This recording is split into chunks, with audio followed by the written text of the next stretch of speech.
Oke, selamat siang, malam, atau kapanpun bagi yang menonton.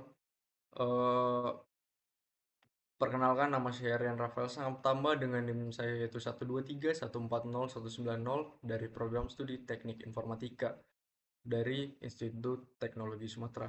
Pada presentasi kali ini saya akan membahas mengenai CPU scheduling, yaitu mekanisme dalam sistem operasi yang mengatur bagaimana CPU dialokasikan kepada berbagai proses yang sedang berjalan. Oke, di sini ada pengertian umumnya yaitu CPU scheduling adalah fungsi utama dalam sistem operasi yang bertugas mengatur pembagian waktu CPU kepada proses-proses yang ada.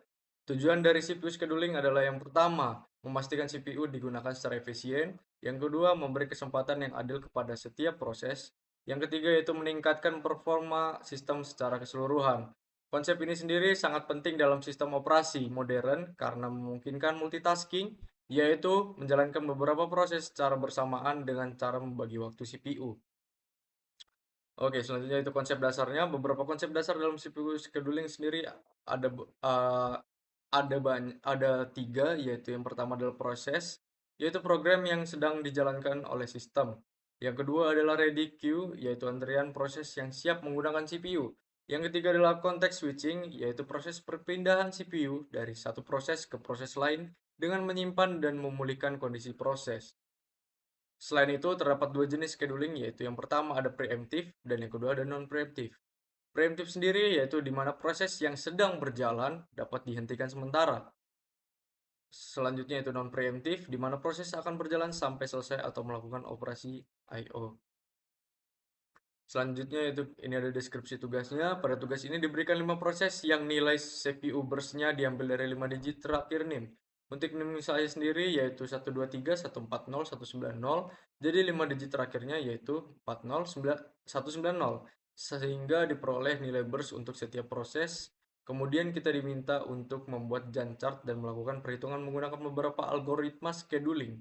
Yaitu yang pertama ada FCFS, yang kedua ada SJF, sorry. Yang ketiga ada STCF, dan yang keempat yaitu ada round robin dengan kuantumnya yaitu 3. Oke. Setelah membuat Gantt chart-nya, kita juga diminta untuk menghitung rata-rata turnaround time-nya. Yang kedua, menghitung rata-rata response time-nya. Kemudian membandingkan keempat algoritma tersebut untuk mengetahui yang pertama yaitu algoritma mana yang paling efisien, yang kedua algoritma mana yang paling responsif, yang ketiga serta trade-off yang terjadi di antara algoritma tersebut. Oke, kita langsung masuk yang pertama yaitu FIFO atau first in first out. Algoritma pertama ini prinsipnya sangat sederhana, yaitu proses yang datang terlebih dahulu akan dijalankan terlebih dahulu. Algoritma ini bersifat non-preemptif, sehingga proses yang sedang berjalan tidak akan dihentikan sampai selesai. Ini dia Gantt chart-nya. Gantt chart FCFS ini sendiri pada waktu 0, CPU langsung menjalankan P1 karena P1 berada di urutan pertama. P1 memiliki burst time 5 sehingga selesai pada waktu 5. Setelah P1 selesai, CPU berpindah ke P2. P2 berjalan dari waktu 5 sampai 7 karena burst-nya yaitu 2. Yang selanjutnya yaitu P3, dijalankan dari waktu 7 sampai 11 dengan burst time-nya yaitu 4. Setelah itu CPU menjalankan P4 dari waktu 11 sampai 21. Karena apa? Karena ini memiliki burst paling besar yaitu 10. Terakhir P5 berjalan dari 21 sampai 23. Dari hasil perhitungan didapatkan, yang pertama rata-rata waiting time-nya yaitu 6,4 ms dan rata-rata turnaround time-nya yaitu 11 ms. Selanjutnya yaitu SJF atau shortest job first. Shortest job first sendiri yaitu adalah algoritma yang memiliki proses dengan burst time yang kecil terlebih dahulu. Tujuannya adalah untuk meminimalkan rata-rata waktu tunggu. Namun, algoritma ini membutuhkan estimasi waktu eksekusi proses. Ini dia untuk Gantt chart-nya. Gantt chart SJF sendiri, yang pertama P1 dijalankan dari 0 sampai 5. Setelah itu, sistem melihat proses dengan burst paling kecil. Urutan burst yang tersisa adalah yang pertama yaitu P2 sama dengan 2, P5 sama dengan 2, P3 sama dengan 4, P4 sama dengan 10. Maka CPU menjalankan P2 dari 5 sampai 7. Kemudian P5 dari 7 sampai 9 karena burstnya juga kecil. Setelah itu P3 dari 9 sampai 13. Yang terakhir yaitu P4 dari 13 sampai 23 karena memiliki burst terbesar. Hasilnya yaitu rata-rata waiting time-nya itu 4,4 ms dan rata-rata turnaround time-nya 9 ms. Selanjutnya yaitu STF atau shortest time to completion first, preemptive. Ini pada algoritma ini setiap kali ada proses baru, sistem akan membandingkan remaining time dari proses yang sedang berjalan. Jika proses baru memiliki waktu yang lebih pendek, maka CPU akan berpindah ke proses tersebut. Selanjutnya ini Gantt chart-nya. Gantt chart STCF sendiri awalnya P1 berjalan dari 0 sampai 1. Pada waktu 1 muncul P2 yang memiliki burst lebih kecil sehingga CPU berpindah ke P2. P2 berjalan dari 1 sampai 3 dan sampai dengan selesai. Setelah itu CPU kembali ke P1 untuk melanjutkan sisa waktunya dari 3 sampai 7. Setelah itu kemudian dengan burst paling kecil berikutnya adalah P5 sehingga berjalan dari 7 sampai 9. Selanjutnya P3 dari 9 sampai 13, terakhir P4 dari 13 sampai 23. Hasil perhitungan sendiri yaitu rata-rata waiting time 4 ms dan rata-rata turnaround time-nya adalah 8,6 ms. Oke, selanjutnya kita masuk ke round robin dengan Quantum 3. Dalam proses ini kita menggunakan Quantum 3, setiap proses hanya boleh menggunakan CPU selama 3 unit waktu. Jika belum selesai, proses dipindahkan ke belakang antrean. Selanjutnya yaitu bagian Gantt chart-nya. Ini Gantt chart round robin-nya. Yang pertama P1 berjalan selama Quantum 3 dari 0 sampai 3. Tetapi belum selesai sehingga kembali ke antrian. Kemudian P2 berjalan dari 3 sampai 5 dan selesai. Selanjutnya P3 dari 5 sampai 8. Kemudian P4 dari 8 sampai 11. Setelah itu P5 dari 11 sampai 13 dan sampai dengan selesai. Kemudian CPU kembali ke proses yang belum selesai yaitu P1 dari 13 sampai 15. Lalu P3 dari 15 sampai 16 sehingga selesai. Setelah itu P4 dijalankan beberapa kali, yaitu dari 16 sampai 19, 19 sampai 22, dan 22 sampai 23 sampai dengan selesai. Hasilnya yaitu kita memiliki rata-rata waiting time-nya 7,4 ms dan rata-rata turnaround time-nya 12 ms. Selanjutnya yaitu perbandingan algoritmanya. Dari tabel perbandingan dapat dilihat bahwa FCFS memiliki turnaround time 11, SJF 9, STCF 8,6, dan round robin yaitu 12.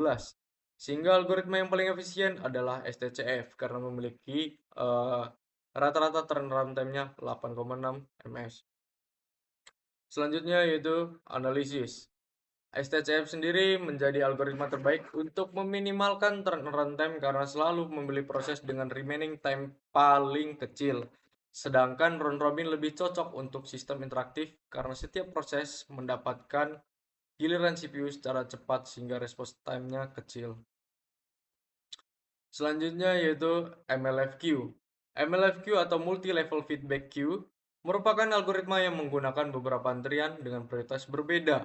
Proses pendek akan berada di antrean prioritas tinggi, sedangkan proses panjang akan turun ke antrean yang lebih rendah. Selanjutnya itu di sini ada desain MLFQ-nya. Dalam desain ini gunakan 3 level antrian, yaitu yang pertama level Q1 prioritasnya tertinggi dengan kuantum 3. Aturannya semua proses baru dari P1 sampai 5 masuk ke Q1 untuk respon cepat.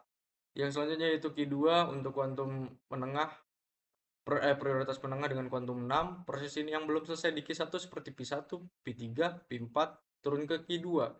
Selanjutnya itu Q3 dengan prioritas terendah dan kuantumnya kita menggunakan FCFS. Untuk aturannya sendiri proses yang belum selesai di Q2 seperti P4 dengan ber 10 ms turun ke Q3. Oke, kita juga memiliki aturan tambahan. Jika proses tidak selesai dalam kuantum, maka proses akan diturunkan ke antrian berikutnya. Jika proses selesai sebelum kuantum habis, maka proses langsung keluar dari sistem. Selain itu, terdapat priority boost setiap 20 unit waktu untuk mencegah starvation. Untuk Gantt chart MLFQ-nya sendiri, kita dapat lihat di sini pada awalnya semua proses berada eh, di Q1 dengan kuantum 3. P1 berjalan dari 0 sampai 3, belum selesai sehingga turun ke Q2. Lalu P2 berjalan dari 3 sampai 5, sampai dengan selesai. Dan P3 berjalan dari 5 sampai 8. Namun belum selesai sehingga turun ke Q2. P4 berjalan dari 8 sampai dengan 11, namun belum selesai juga sehingga turun ke Q2. dan P5 berjalan dari 11 sampai 13 sampai dengan selesai.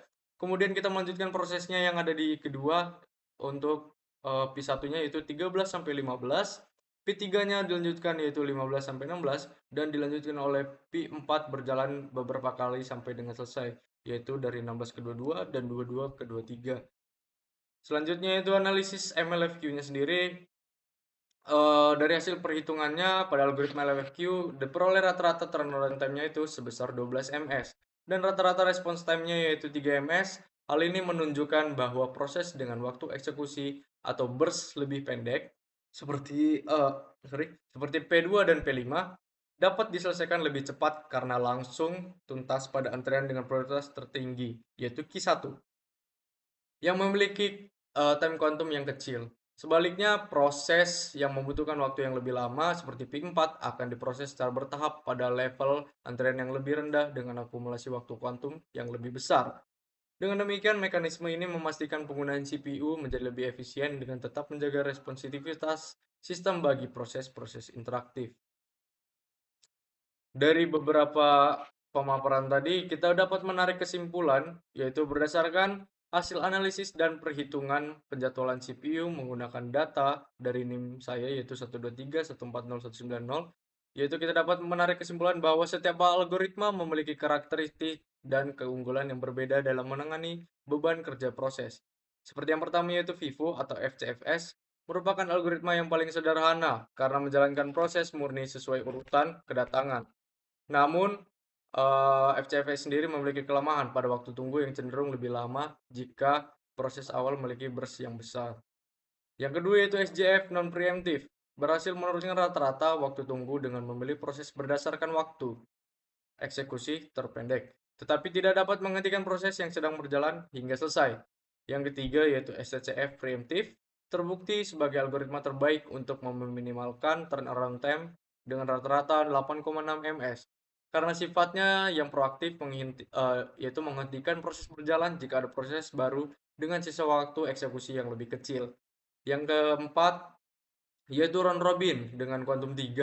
Ini merupakan algoritma yang paling interaktif karena memberikan jatah waktu kuantum yang adil bagi setiap proses secara bergantian sehingga menghasilkan respon time rata-rata terendah yaitu 3,0 ms dan membuat sistem terasa lebih responsif bagi pengguna.